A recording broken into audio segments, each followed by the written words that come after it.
New series today, all right? Words, it's the name of the series. Words that are helpful, words that are hurtful. Look around you, look at the people around you real quick. These are good-natured people.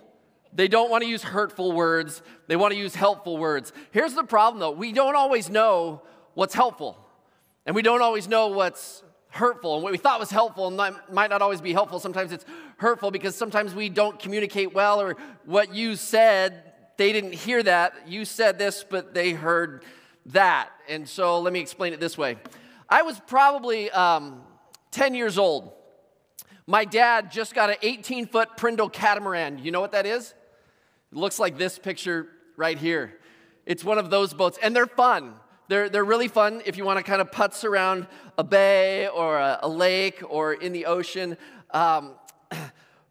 But my dad's the kind of guy, what fun is it to putz around when you could go really fast?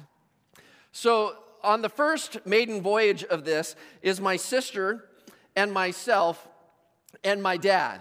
And my dad is the captain. He's in charge, and that means this. He's in charge of the mainsail rope that lets the sail in and out. And it actually determines how much the boat goes up like this, all right? He's also in charge of the rudder, steering, and when you steer, it's not just direction, but how you steer that can actually make it go up or bring it down. I'm in charge of the small little front sail that doesn't actually do all that much. It doesn't control whether it tips or not. It just, it's just a front jib sail. My sister, who's wearing a harness that has a little hook like this on the front of it, her job is to hook into the dog bone, which is connected to the trapeze, and drop her butt over the side and push her legs out so that she's in that position. My dad handed me a harness too, and he's like, "Here you go, son, put this on. It'll be fun." Okay, Dad. So we get out on the water, and we start out slow. And you hear this, rink, rink, rink. It's my dad pulling in this rope, and it starts going faster and faster, and the wind starts really, really, really going. And now we're just flying. And I mean, it's fun, but everybody has their role and responsibility. Now, don't miss this. The rudder and the rope on the mainsail is 90% of controlling that boat. The rest might be a little bit in the front sail, but 90% is my dad's responsibility. I hope he podcasts this message. It is 90% his responsibility. But it is true that we have some responsibility because 18 feet is not that big when it comes to a sailing vessel like that. So if people move too far forward on the boat, it'll do this. If you're too far backward, it'll do this. So you have to communicate what you're doing. And if you're out on the edge, which my sister and I both were at this moment, I was hooked in, she was hooked in. We're both legs extended off the boat, flying. The boat trips up like this on its side, and we're just going. Now, if you decide to come in, you need to let them know because it shifts the weight of the boat and it's going to go up even higher. So we're standing out there, we're flying, we're doing great. And I look out in front of the boat, and there's these big rolling waves coming in. And clearly my dad can't see them, so I look at him and go, "Waves!" Now, I said waves, but what I meant was, "Waves, slow down, Jack." What he heard was, "Waves, cool, we got this." So I could tell he wasn't letting out any rope, and he was steering straight into them. And so he's like, "This will be great." And I was like, "This is not great." So I'm not going to be stuck flying out over the boat. So I drop my backside in, scoot up on the boat, which puts us up even higher. And when that front pontoon, the only one that was in the water, when it hit that first wave, the boat stopped. And I did not. See, sailing's really fun until it's not. Have you ever seen a catamaran pitch pole? You know what I mean by that? If you don't know what I mean, we have YouTube to thank. There were two guys both wearing GoPros while they were sailing. This is no joke. The exact same model of catamaran that my dad had. Rainbow sail, white hulls. Watch this. Hey, be up, Lloyd. Be up. They don't go what you're trying, but you don't want the thing fly up. You gotta go this way. You can't go there.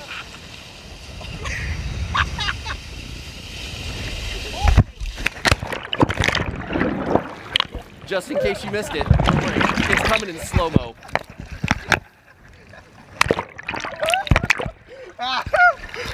way. You can't go up there.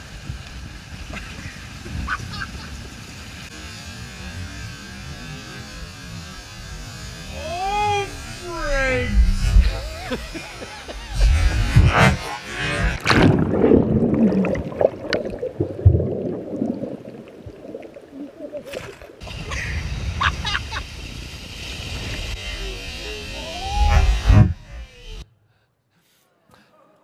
Sailing's really fun till it's not.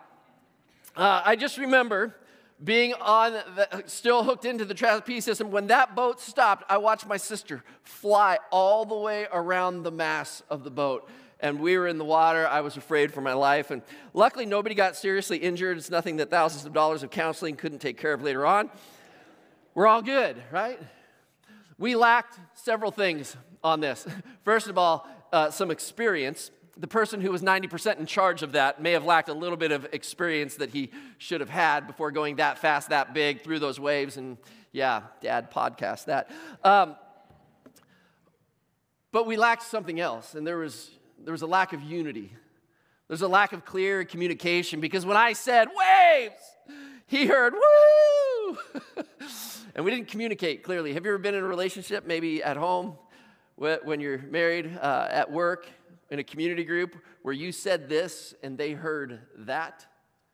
One of the issues with our words is oftentimes we will say something with the best intentions, and it was just heard differently than we said it. Now, if you have a boat wreck and you survive it, great, we're all fine. But I don't think we're talking about boat wrecks. What happens when it's a marriage wreck? What happened in your marriage when you said this and she heard that, and it threw you into another miscommunication fight that might have been about the same thing you've been arguing about for a decade?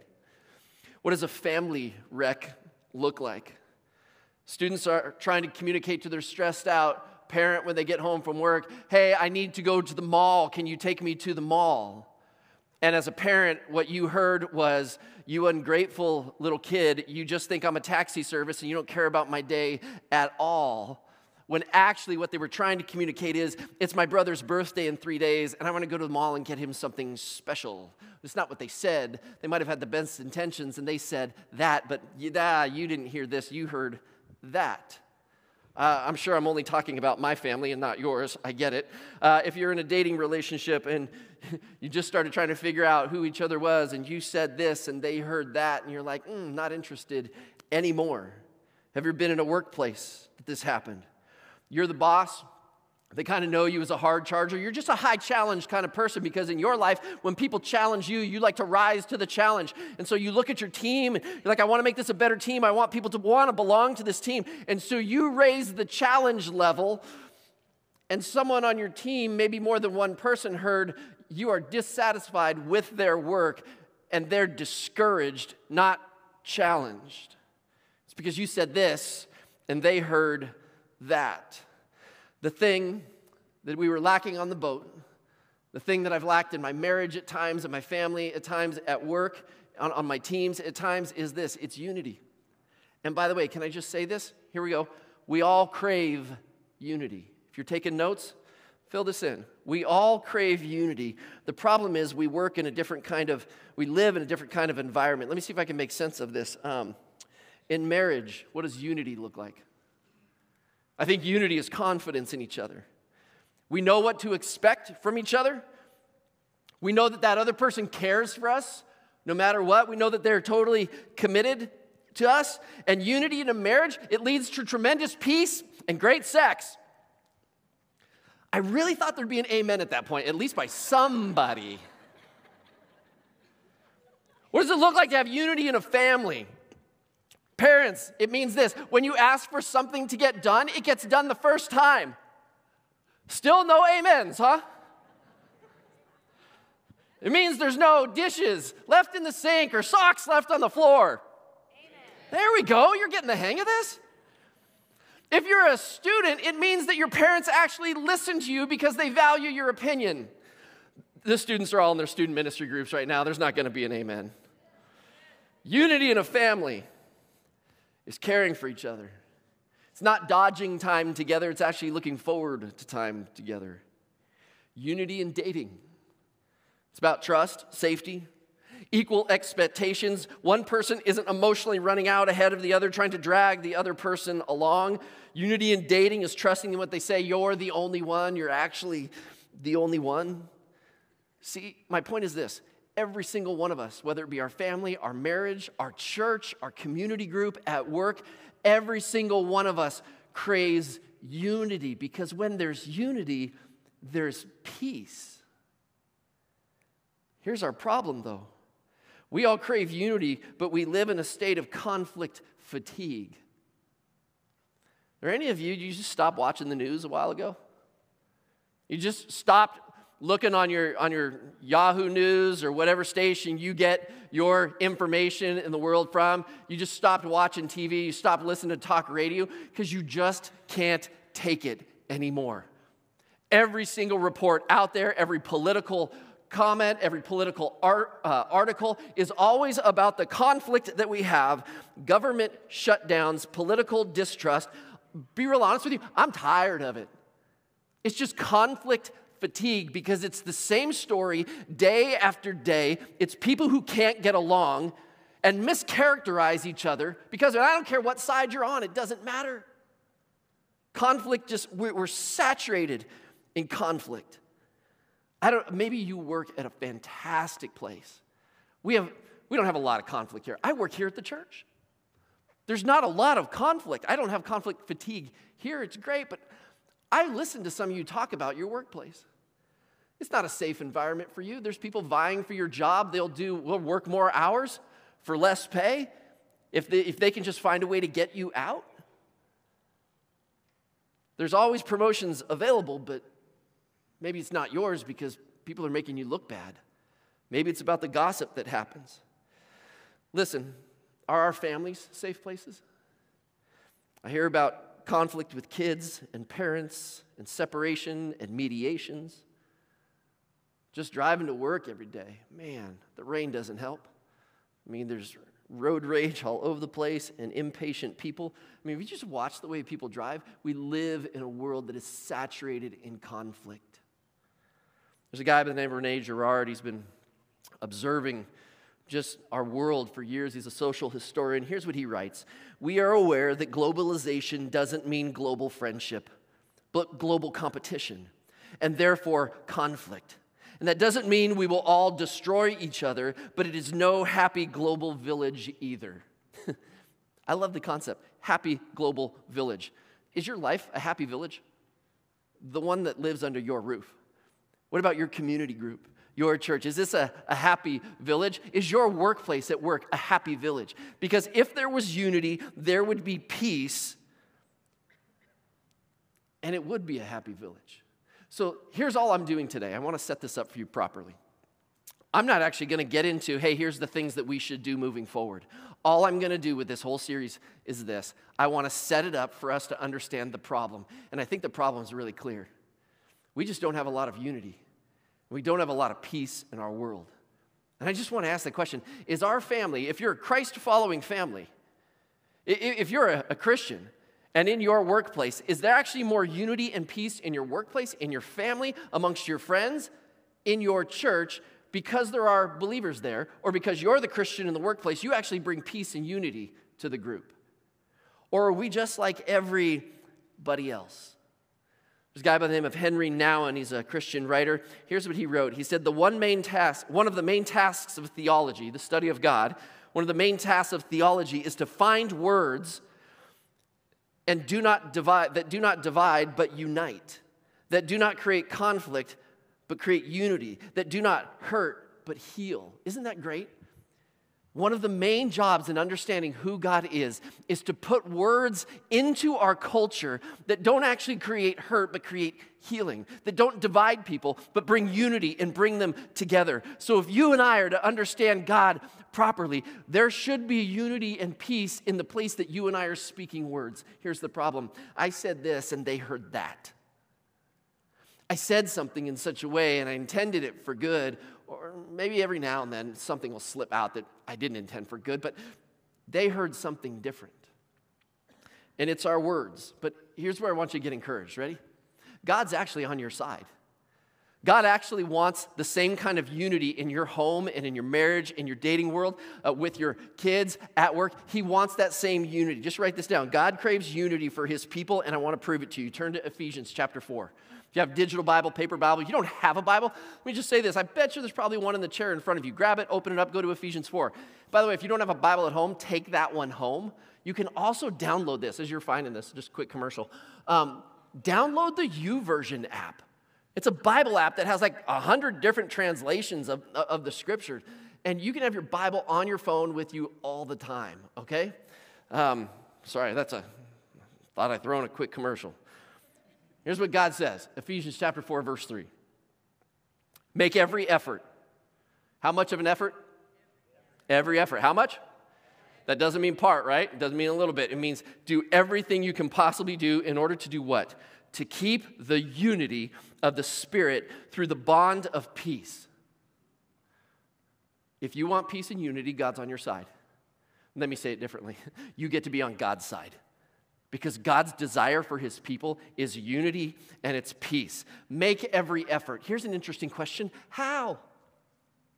Can I tell you what the biggest mistake I think Christians make? Oh, I'm supposed to create unity and peace in the relationships. Okay, I'll do that. The problem is they don't have any skill to do that. All they have now are good intentions. Oh, I should create unity and I should create peace. Here's the problem. You have to pick your words correctly in order for there to be unity and peace. But we often don't recognize it. If you ask the people in your family, do you guys do family night at all, ever?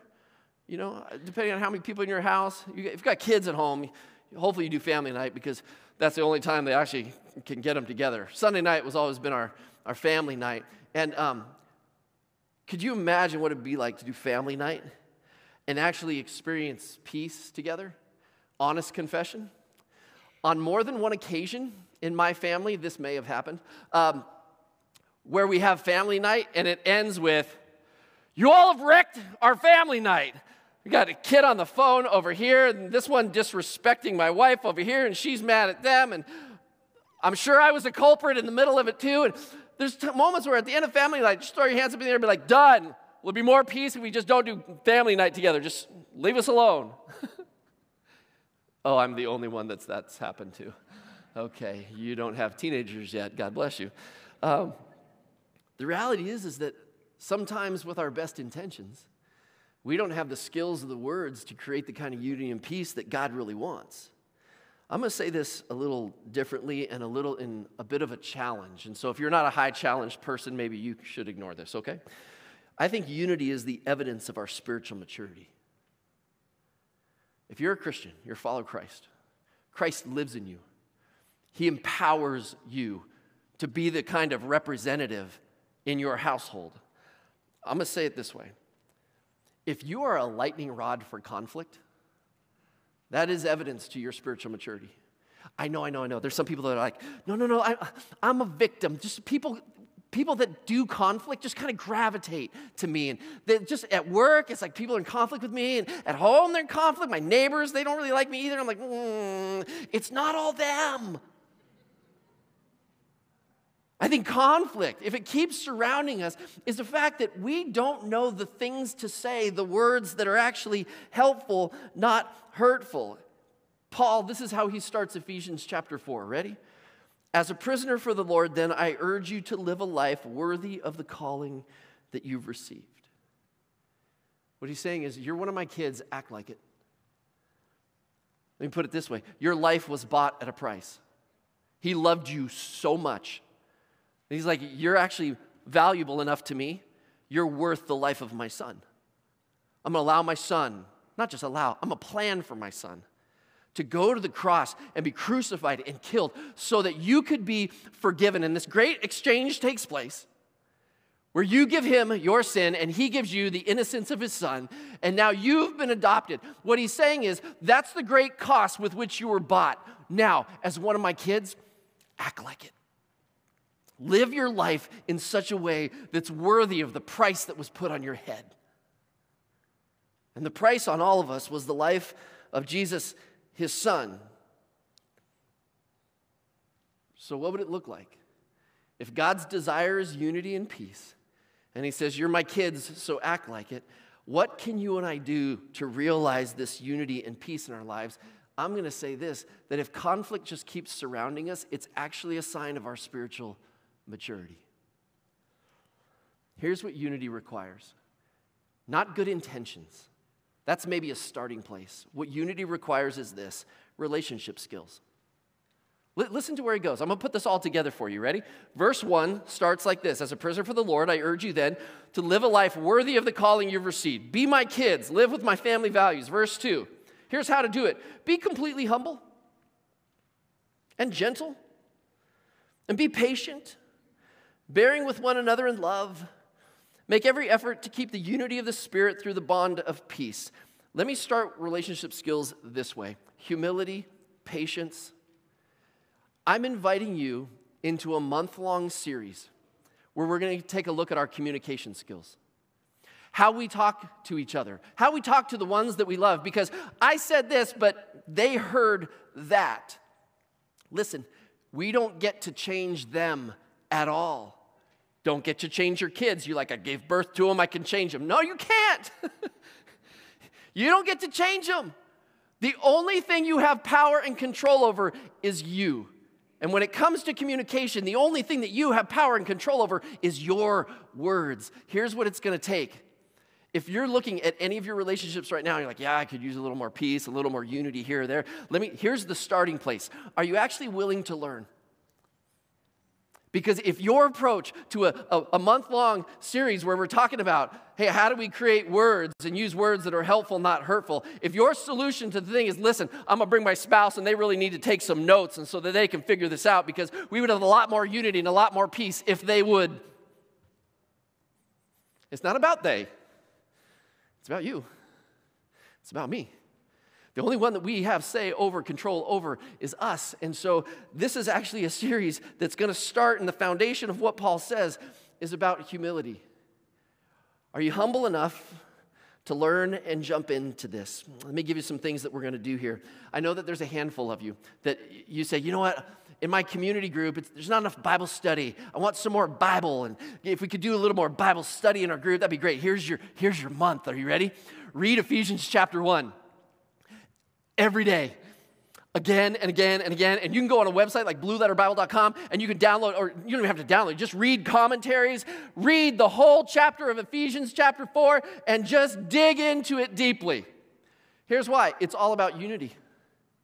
It's all about the peace that God wants us to have as His people. And I think the application will show up in our marriage, in our families, in our dating relationships, at work, at church, in our community groups, in our neighborhoods. And all of us crave unity and peace there. So here's our deal. We crave it, but the problem is it's really fragile. Unity's fragile. Peace is fragile. And the reality and the truth is this, is we can't just look at other people and be like, well, if they would toughen up, then unity would be easier, maybe. But remember, we don't have control over them. We just have control over us. So here it is. The number one tool to create unity is also the number one destroyer of unity. What is it? It's our words. It's the things that we say. It's what comes out of our mouth that either builds up hope or takes it away. Dad, have you ever said something to your teenage daughter and you meant it to be like somewhat encouraging, or at least it was telling the truth in love, and you just didn't expect the response that you got? I mean, you said it to her in a way that was intended to be really good, and she ended up in a pile of tears. The answer to that situation is not for her to toughen up. It's you. It's your words. You chose words that were not helpful, they were hurtful. Wives, have you ever said something to your husband? You were trying to speak the helpful truth, like, there's a parking spot right there. Really? Well, I bet you I could probably find a better one. And you drive up one aisle and then down another one, and there's plenty of empty spots. You just want to know if she's going to say it again. Not that I've ever done this. My wife, we've come to the place where like, listen, just don't ever tell me how to park. I mean, I get it. Like, I see the spots, they're there, you know? And we came to the place, she's like, I will never show you where to park again. No problem, let's go to Costco. I'll just drive up an aisle. I'll pass a perfectly good parking spot and be like, just to see if she says something. You know? By the way, ladies, this is the part where you lean over to your spouse and you be like, the more he talks, the more I'm glad that I married you. Like, pray for my wife. She's got to deal with me. If you manage people at work, have you ever said something that you thought was going to be helpful to draw people together, but somehow it threw fuel on the fire of distrust in your group? It's not because of them. It's because of the words you chose. You don't have control over them. All you have is control over you. So what kind of words are we going to speak? Let me show you the text where we're going to be sitting for the whole month. It's all in Ephesians 4, but look at verse 29. 29 says this, do not let any unwholesome talk come out of your mouths, but only what is, underline this, helpful. Only what is helpful for building others up according to their what? Their what? Their needs. So what they need, how they'll receive it, how they'll hear it, whatever they need, that's how we should speak to them. Yeah, but I think this way, and this is how I communicate, and this is who I am. If you're going to come at this series with a, this is who I am, this is how God made me, therefore, that's how I communicate, that's not humility. And this will be worthless to you for the entire month. But if you come at this from the biblical text that says, if you want to build people up and say something that is helpful to your marriage, something that is helpful for your family, something that is helpful for your neighbors, something that's helpful for the people sitting around you in church, if you want to do that, then you have to say something that is based off of their need, not, it's just how I communicate. Are you with me? This is what we're going to do for an entire month. To figure out how did God uniquely wire you so that you need people to communicate to you a certain way. And when you understand you and you say something, that hopefully when you said this, they'll actually hear this. But right now, when you say this, they heard that. And it's a different story. The number one tool, number one destroyer in unity is our words. So here's our goal for the series. Ready? Let me give it to you right up front. We'll wrap this up. I told you I wasn't even going to tell you what to do yet. Here's our goal for the week. The month, we're setting this up. Our goal for this series is to equip people. Equip people with tools to speak words that are helpful, not hurtful, so that unity exists in all our relationships. That might sound weird. And for some of you, maybe you went to church all your life and you're like, well, the goal of church is to go there and learn a Bible story. No. That's not how and why we teach. You know why we teach? We teach for transformation, not for information. Because if we teach you something and just give you information, and we're not doing it in such a way that can actually transform your skills, we want unity and peace, but unity and peace will not come because you have good intentions. Unity and peace will come because you have skills to speak things in such a way that you'll get a different result. Are you with me right now? So that's where we're headed, and this is what we're doing. So here's the game plan. The first tool is this, Ephesians chapter 4. I would invite you to read it multiple times a week. Sit in Ephesians chapter 4, verse 29. 29 is going to be the cornerstone to this whole chapter because that's where the word starts talking about our words. And I created some questions for you this week, just to evaluate how you're doing. So as you read Ephesians 4, the questions are in your notes right there. Here's one. How is the unity in your family, friendships, church, and work going? Just evaluate it. I've got a scale of 1 to 10. It's about a 6 with this kid over here, and it's about a 2 with this kid over here, if I'm honest. With the people that I'm with at work, it's about a 7. I don't know, what would you say? With my spouse, with my girlfriend, boyfriend, it's a this. Like, take time and really think about how's the unity and peace there. Second question, in which relationships would you like more unity? Let's put your finger on the ones that you actually want to see change.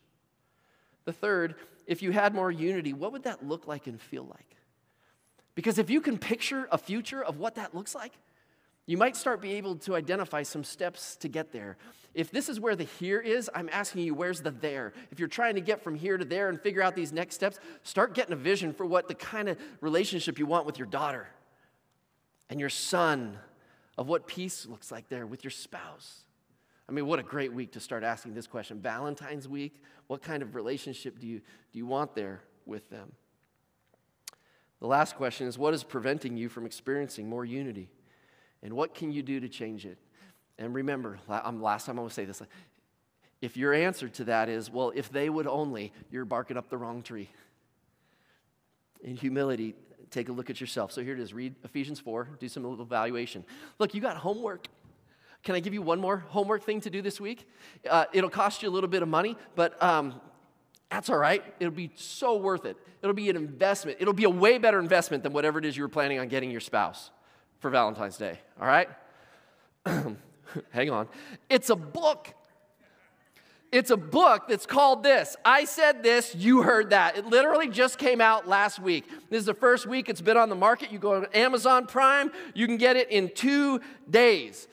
The whole book is based off of understanding who you are and who they are. So when you say this, they actually hear that. But right now what happens is you say this and they heard that. Let me give you an example of that. My wife and I were sitting at the island in our kitchen, and she gets up to go get a cup of coffee. Now, you need to know this about my wife. She leads a real estate team of people. She and other agents, and she's kind of training them up. And all the agents on her team are women. And so, sitting at the table, her phone buzzes, and she gets a text from one of the agents on her team. And I did what any good, responsible husband would do when that went off and she wasn't there. I looked at it. Right? And the text read, "The hose got the offer accepted." And I thought, that is not very professional of her. Because I was thinking she was saying, "Woo, the hose got her offer accepted." I was like, I thought she was going like the urban vernacular. You know what I'm saying? Like, apparently, this realtor's clients are Asian. And the hose got their offer accepted. I was like, honey, can I use that as an illustration? That's fantastic. I don't know if this has ever happened to you where someone said this, but you heard that. And it created a lack of unity and a lack of trust. I mean, it happens all the time. Sometimes they're funny, but sometimes they're hurtful. So here's what I'm going to ask you to do. That book that's in your notes there, the book that's on the screen, would you order that this week? Here's what we're going to do. The community groups, if you are in a community group, they're going to go through that. You just have to order one per household, okay? Your kids can use this. You can use this. I mean, everybody in your household, just one per. Order it, get it. But I'll warn you, okay, guys, if you're husbands or wives, if you're in here and your husband, your wife is not in the room right now, if you order on Amazon Prime tomorrow and you're like, oh, it comes on Wednesday, please make it clear to your spouse this is not their Valentine's Day gift. Honey, for Happy Valentine's, a workbook on communication. If it is buried in chocolate, maybe, but okay, anyways, Happy Valentine's Day. Order the book, even if you're not in a community group. I will tell you this, it is going to help your marriage to understand how your spouse, how your team at work, how your neighbors, how your kids actually hear what you're trying to say to them. And get this, it's going to make it clear to you why you say the things that you say and how you say them. That might sound like a lot of work. It's going to give you the very thing that you crave, unity and peace. So when you say, wave, and what you mean is, slow down, Jack. They don't hear, wave, woohoo, here we go. Because the reality is every single one of us, we crave unity, we crave peace, we crave relationships that are connected and meaningful. Amen, don't we? So then let's get the skills to work on those. That's where we're headed for the month. I hope you're in with us on it, all right? Let me pray. God, thank you for a very long introduction to this series. I pray that as we jump into this, God, give us the humility that we need. I know, God, for me, being a dad, sometimes I feel like I have the upper hand and I should have the authority and I should have the respect. But God, I think you made it really clear that leadership is about servanthood and humility and serving your family well. So God, give me the kind of humility with my kids and my wife to serve them well. And I pray that for our church, God, that we would embrace a new series that maybe might challenge how we're doing things, that we might have to admit somewhere in the midst of it that we're the part of the problem. And God, I would pray that households are united on this. I'll bet that some people are sitting here and one half of a couple is excited about this and the other one is like, oh, great, more communication work. God, I pray for peace and I pray for unity. I pray that we would dig in, and God, you know all these people in this room, whether it be a workplace relationship that they want to change or a parenting one or a family one. And God, meet us wherever we're at. God, help us to make sense of these relationships. And we really do crave and want the ability to build people up. God, I crave that. Help us to find that in you. If you agree with that, would you say amen?